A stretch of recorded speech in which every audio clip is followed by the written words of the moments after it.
ओम सहना भवतु सहनौ भुनक्तु सह वीर्यं करवावहि तेजस्विनावधीतमस्तु मां विद्विषावहि। ओम शांति शांति शांति। एक बार जोर से घोष करेंगे पूरी तरह से, भारत माता की। आप लोग तो बहुत अच्छे हैं, पर ये खूनी पंजे ने देश का बहुत नुकसान किया। इसे देखने की मेरी आदत नहीं है। इसको तो मोदी जी ने समाप्त ही कर दिया पूरे देश से। इसलिए जरा हनुमान जी वाली मुष्टिका ये, और भगवान ने एक हाथ दिया हो तो एक मुट्ठी और दोनों दिए हो तो तैयार हो जाओ। एक हाथ दिया हो तो एक मुष्टिका और दोनों दिए हो तो दोनों मुष्टिका। और पूरी ताकत से मैं आपके धैर्य को, आपकी शालीनता को नमन करता हूं। इतनी बड़ा समुदाय सुनामी जैसी आ गई है, बहुत शालीनता से आप बैठे हैं। राष्ट्र के प्रति प्रेम, पार्टी के प्रति आपका समर्पण, तो मुट्ठी बांध के जरा तैयार हो जाओ। भारत माता की, भारत माता की, वंदे वंदे। मित्रों, बहुत बहुत धन्यवाद।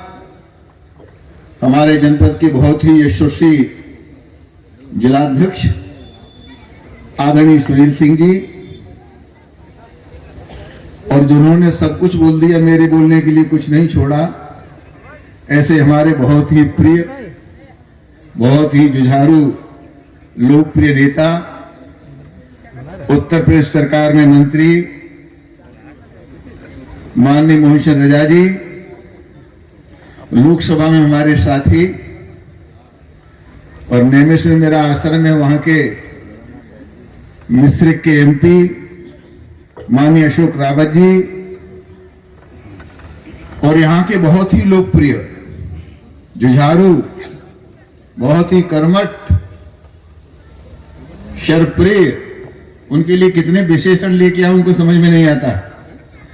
4 बार से यहाँ के विधायक आदि अरविंद गिरी जी माननीय विधायक, और मेरे शिष्य बहुत बचपन से जिन्हें हम संभालते रहे हैं। राजनीति में कद काफी ऊंचा हुआ है। अभी हमारे उन्नाव में ये प्रभारी थे, अब उन्नाव से आपके लखीमपुर खीरी में आके प्रभारी बने हैं, ऐसे श्री शंकर लाल लोधी जी। जिला के उपाध्यक्ष ज्योतिर्मय भरतारिया जी, ब्लॉक प्रमुख अवस्थी जी, ब्लॉक प्रमुख विमल वर्मा जी, जिला उपाध्यक्ष विनोद वर्मा जी, यात्रा प्रमुख अवध क्षेत्र अवधेश जी, जिला यात्रा प्रमुख राजीव द्विवेदी जी, जिला पंचायत सदस्य तौहीद जी, संचालन कर रहे अवधेश मिश्रा जी, और हमारे शिष्य राजकिशोर रावत जी, और संपूर्ण आदरणीय मंच, आदरणीय पत्रकार बंधुओं, पार्टी के सभी पदाधिकारीगण, और इस विशाल सभा के रूप में बैठे भारत राष्ट्र के सड़क पहरी भाई और बहनों, नन्हे मुन्ने बच्चियों, शिया राम मैं सब जग जाने, करहूं प्रणाम जोर युग पाने। मैं आप सबका अभिनंदन करता हूं, वंदन करता हूं, स्वागत करता हूं, आप सबका सम्मान करता हूं। सब कुछ कह दिया गया है, मैं उससे अलग हटके कुछ बात करूंगा आपसे, क्योंकि राजनीति मेरा पेशा नहीं है, राजनीति मेरी दुनिया नहीं है। मैं तो पता नहीं क्यों राजनीति में आ गया, और 6 बार से लगातार मैं एमपी हूं। एक बार प्रधान बनना भी तो कठिन होता है। मैं तो 9.5 वर्ष की उम्र में महात्मा बन गया था, और 6 बार से लगातार एमपी, कभी हार का मुंह नहीं देखा। ये राम जी की कृपा है। मुझे अपने पुराने दिन याद आ जाते हैं। आप लोग राम कुमार वर्मा जी को तो जानते होंगे, नहीं जानते? मेरे बहुत परम प्रिय शिष्यों में से एक थे, और जब माननीय कल्याण सिंह मुख्यमंत्री होते थे तो मेरे पास बैठ करके ही सारी बातें हो जाती थी। उस जमाने में कोई हमको मिनी मुख्यमंत्री कहता था, कोई सुपर मुख्यमंत्री कहता था, यही स्थिति थी ना। और हम पूरे उत्तर प्रदेश में ऐसे हाथ हिला देते थे जहां भाई हो जाया करता था। तो आज यहां भी हम कुछ कहने के लिए आए हैं, और इसलिए कहने के लिए आए हैं, मेरा बहुत बड़ा समय राजनीति में हो गया। ऐसा मैंने कभी नहीं देखा जैसा आज देख रहा हूं। मुझे तो अयोध्या का आंदोलन, मोहन सरेजा साहब ने थोड़ी सी कहानी छेड़ दी अयोध्या की। इन हाथों ने सैकड़ों लाशें सरयू की नदी से निकाली थी, सैकड़ों। जब मुलायम सिंह दम भरी आवाज से कहते थे परिंदा पर नहीं मार सकता, हम कहते थे मुलायम सिंह दुनिया की कोई ताकत नहीं रोक सकती, हम वहीं कार सेवा करेंगे। वो परिदृश्य हमने देखा है। मुझे गोली क्यों नहीं लगी मैं नहीं जानता। तो उस आंदोलन में ही तो मेरा नाम पड़ा था, बैरियर तोड़ बाबा। मुलायम सिंह कहते परिंदा पर नहीं मार सकता, हमने सारे बैरियर तोड़वा दिए थे और कार सेवा की थी। क्या समय था हिंदुस्तान में, राम का नाम लेना अपराध हो गया था। और कांग्रेस शासन में ये कपड़ा पहनने वाले आतंकवादी, भगवा आतंकवाद एक नया शब्द गढ़ के आया था, भगवा आतंकवाद।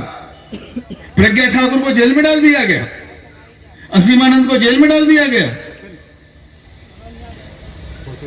अब नया भारत है मित्रों, भारत बदल रहा है।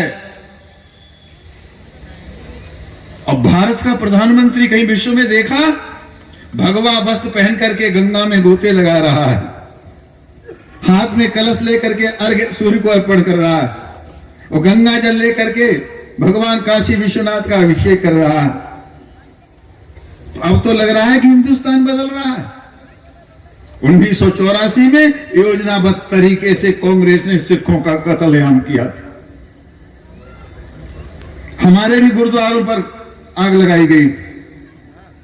कांग्रेस ने वो सारे ठंडे बस्ते में डाल दिए थे, लेकिन मोदी जी आए, सारे केस खोले गए, अपराधियों को जेल में भेजा गया। अभी कार्रवाई शुरू है, और भी कार्रवाई हो सकती है। भारत के विभाजन के बाद कश्मीर नासूर बन गया था।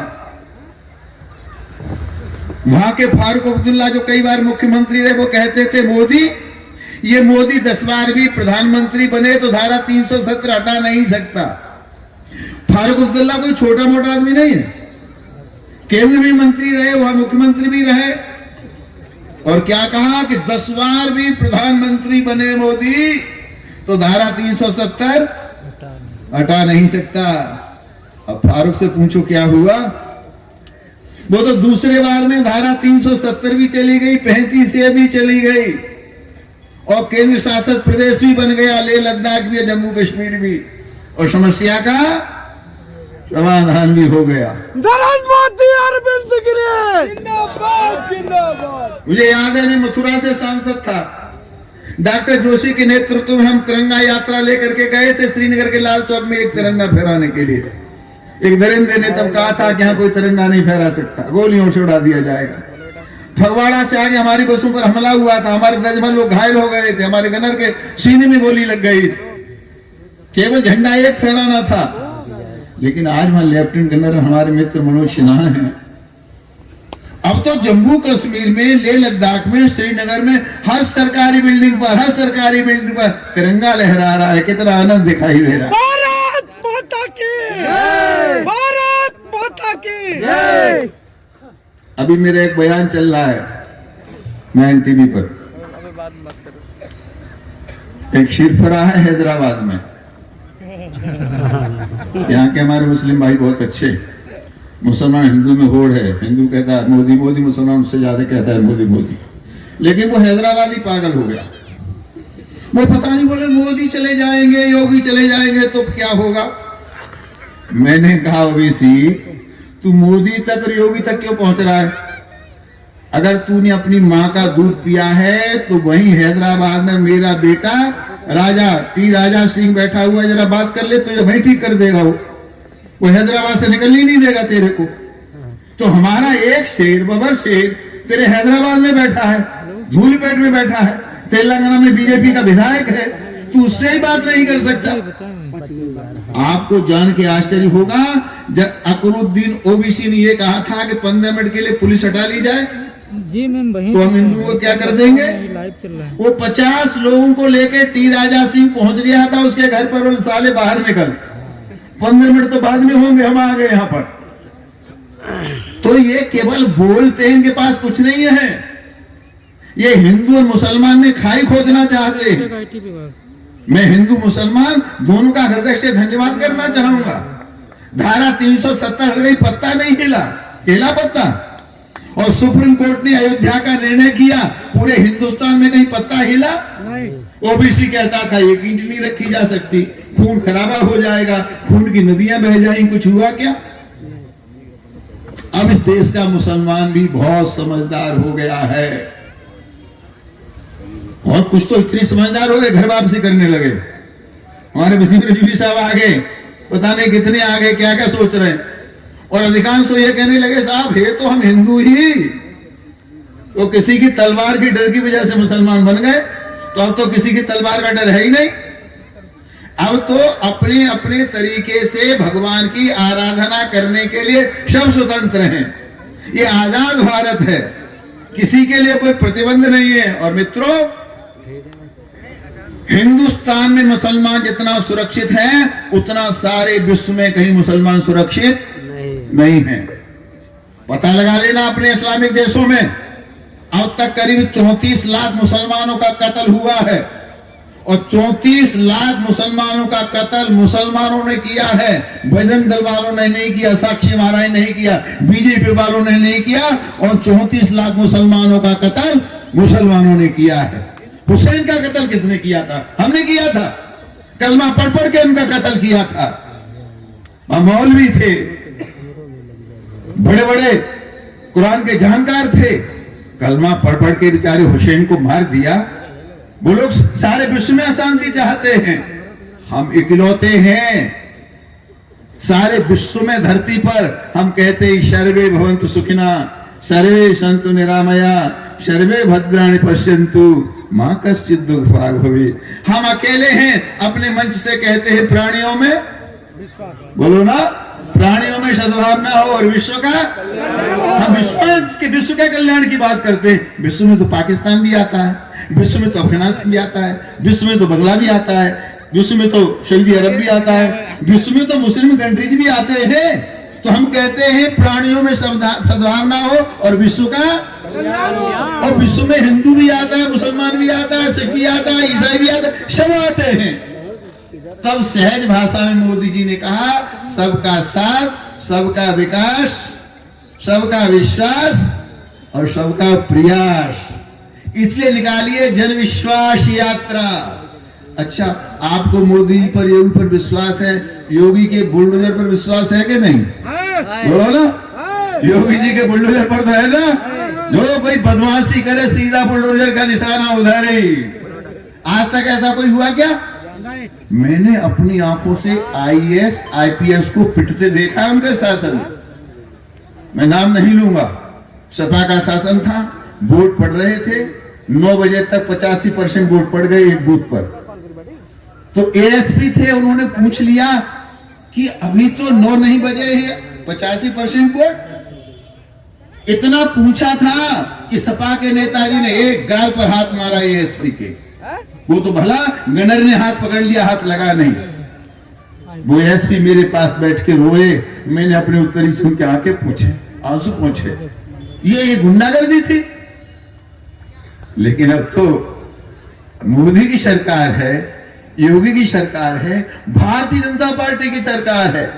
हमारा विश्लेषण किया मोहसिन रजा साहब ने, भारतीय जनता पार्टी करता है भारत, भाजपा, क्या भाजपा करता है, पहला अर्थ है भा का अर्थ मतलब हमारे लिए पहले है भारत, क्या है सुनो ना, पहले क्या है, तभी तो हम कहते हैं तेरा बहू अमर रहे महमदिरा, चार रहे न रहे। हम राष्ट्र के लिए राजनीति करते हैं।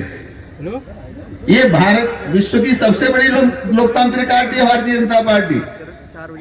ये कांग्रेस सपा बसपा की तरह लिमिटेड कंपनी नहीं है, ये माँ बेटे की पार्टी नहीं है, बहन जी की लिमिटेड कंपनी पार्टी नहीं है, चचा की, बबुआ की, पापा की लिमिटेड कंपनी नहीं है। ये भारतीय जनता पार्टी है। और आरोप लगाया जाता है कि ये तो ओबीसी और दलित विरोधी पार्टी है, ये तो बड़ी जात वालों की पार्टी है, ये तो बामन मनिया की पार्टी है, ये तो बड़े लोगों की पार्टी है। मुझे याद है, मैं 1.5 महीना रहा था कुंभ में, इलाहाबाद प्रयाग में, और दिव्य कुंभ भव्य कुंभ, लेकिन हिंदुस्तान के प्रधानमंत्री ने उस दिव्य कुंभ भव्य कुंभ का श्रेय किसको दिया था मालूम है? नहीं मालूम? नहीं मालूम किसे दिया था? आप लोग होशियार हैं। सफाई करने वाले दलितों को चौकी पर बिठा करके प्रधानमंत्री ने पैर प्रक्षालन किया था। भारत माता की, भारत माता की। ऐसा उदाहरण विश्व में आपको कहीं मिलेगा? देश का प्रधानमंत्री, विश्व की सबसे बड़ी पार्टी, और दलित समाज के सफाई कर्मियों को चौकी पर बिठा के पद प्रक्षालन कर रहा है। और अगर आप अभी का देख लो, काशी कॉरिडोर का, तो वहां जो काम करने वाले लोग थे, उन लोगों ने फोटो खिंचाने की इच्छा जाहिर की, सीढ़ियों पर बिठा दिया गया, बीच में मोदी जी के लिए बढ़िया सी कुर्सी डाल दी गई, मोदी गए, कुर्सी को हाथ से उठा के फेंक दिया, नीचे सीढ़ियों पर बैठ गए, कहा भैया आओ आओ हमारे पास आओ, बैठो फोटो खिंचो, और सबके साथ में फोटो खिंचवाया। और जब खाने का नंबर आया तब उन्हीं श्रमिकों के बीच में बैठ गए, बोले तुम भी खाओ हम भी खाएंगे, बैठो। तो हमसे बड़ा समाजवाद कहां हो सकता है? मुलायम सिंह अखिलेश के पास तो नाम का समाजवाद है। भारतीय जनता पार्टी के पास तो भाजपा, पहले भारत, फिर भारत की जनता, और तीसरे नंबर पर पार्टी, और चौथे नंबर पर साक्षी महाराज, मोहन सरजा, सीएम, पीएम, ये सब बात के हैं। सबसे पहले भारत, फिर भारत की जनता, उसके बाद पार्टी, उसके बाद। इस सोच के साथ भारतीय जनता पार्टी पूरे देश में कन्याकुमारी से लेके कश्मीर तक, अटक से लेके कटक तक काम कर रही। मैं आप सबसे विनम्र अनुरोध करने के लिए आया हूं। मैं दुर्भाग्य से राजनीति में हूं। 9.5 वर्ष की उम्र में मैंने संन्यास लिया था। कभी सोचा ही नहीं था कि मुझे राजनीति में आना पड़ेगा, और जब मुझे टिकट लिया तो वोटर भी था कि नहीं था मुझे ये भी नहीं पता था। वो मेरा साक्षी, मेरा नाम नहीं था, कहीं लिखा था साक्षी में, तो इसी पर चुनाव लड़ गया, और तब से मैं साक्षी महाराज हो गया। लेकिन मैं आपसे एक निवेदन करना चाहता हूं, मोदी और योगी जैसे लोग हजारों साल में कभी कभी पैदा हुआ करते। अब मोदी योगी के पास कोई सैफई तो है नहीं, न बहन मायावती का बादलपुर है, न सोनिया की तरह उनके पास कोई इटली है, बोलो ना। तो मोदी के आगे पीछे तो जनता है, योगी के आगे पीछे जनता है, यही परिवार। इसलिए पार्टी नाम दिया भाजपा परिवार। क्या नाम दिया? भाजपा परिवार। हम भाजपा परिवार के सदस्य हैं। मोदी हमारे मुखिया हैं, योगी हमारे मुखिया हैं, और हम उसके इतने बड़े परिवार के हम सदस्य हैं। कोई किसी एमएलए के परिवार का हो, एमएलए साहब के हैं, हम एमपी साहब के हैं, अरे आप सीना ठोक के कह सकते हैं हम भाजपा परिवार के हैं, हम मोदी के लोग हैं, हम योगी के लोग हैं। इससे बड़ा और क्या होगा? ये तो सीना तानने वाली बात है ना, गर्व की बात है ना। मोदी प्रधानमंत्री भारत के हैं, पर नेता सारा विश्व मोदी के खास सामने खड़ा हो जाता है। और ये जो कुछ असंभव संभव हो रहा है, क्यों हो रहा है मालूम है? पता नहीं। मोदी एक पुरुष है, एक अवतारी पुरुष है, क्या है मैं नहीं जानता। मुझे तो बहुत पुरानी बातें आ जाती हैं। जब आडवाणी जी रथ यात्रा करके निकले थे, झंडी मैंने दिखाई थी रथ यात्रा का, और ये उसके सारथी थे मोदी जी लेके चल रहे थे। कहां से बचपन से यात्रा, और बीच में तो घर परिवार छोड़ के चले गए, हमारे ऋषिकेश में जाके महात्मा बन के बैठ गए। ये तो लौट के आए आपका कल्याण करने के लिए, धर्म की स्थापना करने के लिए, दुष्टों का संहार करने के लिए। ये तो लौट करके आ गए। आपने नहीं गीता में पढ़ा, यदा यदा धर्मस्य ग्लानिर्भवति भारत अभ्युत्थान धर्मस्य तदात्मानं सृजाम्यहम्। रावण नहीं पढ़ा, तब तो प्रभु धरे विविध शरीरा हरे कृपा सज्जन। ये छोटा काम है। अयोध्या में भव्य दिव्य मंदिर, विश्व का सबसे बड़ा मंदिर। विरोधी कहते थे साक्षी जी मंदिर वही बनाओगे, तारीख नहीं बताओगे। अब तो बता दी ना, मंदिर बन रहा है ना। और काशी में तो मोदी ने कमाल ही कर दिया। हमको डिमांड भी नहीं करनी पड़ी, आंदोलन भी नहीं करना पड़ा, अनशन भी नहीं करना पड़ा, यात्रा भी नहीं करनी पड़ी, जाना भी नहीं पड़ा और पर्दे के भीतर सब कुछ हो गया। कभी अवसर मिले तो चले जाना वहां पर। और अगर यहाँ कुछ दलित समाज के 10-20 लोग बैठे हों तो बाबा साहब अम्बेडकर के नाम से राजनीति बहुत कांग्रेस सब पार्टियों ने की, लेकिन बाबा साहब अम्बेडकर के लिए किसी ने कुछ नहीं किया। मोदी जी ने बाबा साहब अम्बेडकर के नाम से पंच तीर्थ बना करके तैयार कर दिए। आप मन जाइए 4 धाम, बाबा अम्बेडकर के उन पंच तीर्थों का दर्शन करने चले जाइए, आपका दिल गदगद हो जाएगा। हमारे दिल्ली में जनपद पर अम्बेडकर के नाम से बहुत बड़ा भवन बनाया है, उनकी सारी जीवनी का उसमें चित्रण किया गया है। और जब पार्लियामेंट चलता है तो हर मंगलवार को उस अम्बेडकर भवन में प्रधानमंत्री जी आते हैं, हम सब एमपी जाते हैं, वहां बैठ के बैठक होती है। तो इतना बड़ा काम। और सरदार पटेल, ये सरदार पटेल हैं जिन्होंने हिंदुस्तान की सारी रियासतों को मिला दिया था, लेकिन पंडित जवाहरलाल नेहरू तो कश्मीर नहीं मिला पाए। प्रधानमंत्री तो बनना चाहिए सरदार पटेल को। सारे वोट सरदार पटेल के पक्ष में पड़े थे, जवाहरलाल नेहरू के पक्ष में तो कोई वोट ही नहीं पड़ा था। लेकिन उसके बाद प्रधानमंत्री जवाहरलाल नेहरू बन गए, सरदार पटेल को नहीं बनने दिया। लेकिन मैं इस मंच से प्रणाम करूंगा भारत के प्रधानमंत्री नरेंद्र मोदी जी का।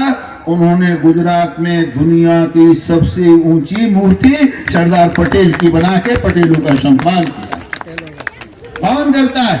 हम तो मोदी जी से कहते हैं कुछ नोटों पर सरदार पटेल का फोटो लगवा दो, कुछ नोटों पर सुभाष चंद्र बोस का फोटो लगवा, कुछ करो संस्कृति। धीरे धीरे विरासत की रक्षा हो रही है, भारतीय संस्कृति की रक्षा हो रही है।